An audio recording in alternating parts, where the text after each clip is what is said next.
What if an insurance company offers to pay your medical bills right after an accident? This would raise some red flags for me. I would start thinking about what's really going on here.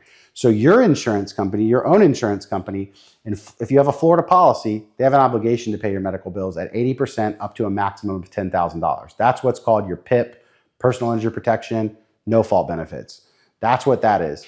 So yes, that's okay if they're going to pay your medical bills out of your PIP, but you shouldn't have to sign a release for that to happen.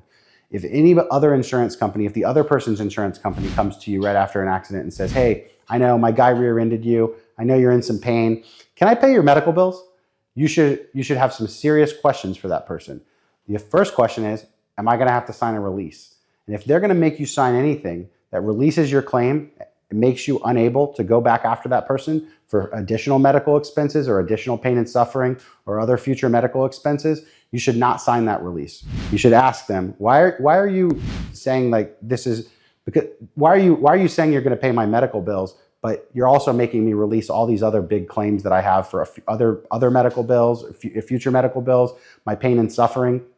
If your offer is just to pay my medical bills, here you go.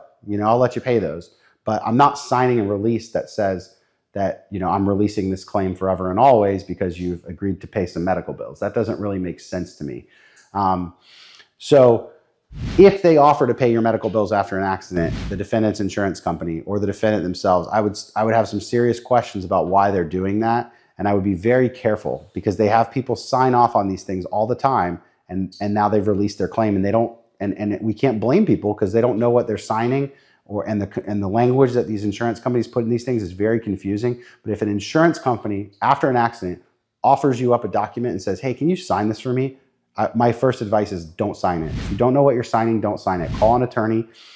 We offer free consultations for this kind of stuff. We'll have you email, while we're on the phone, I'll have you email that. What do they want you to sign? Email it over to me. I'll look at it while we're on the phone together and I'll tell you exactly what they want you to sign. And a lot of times they're trying to trick you into something.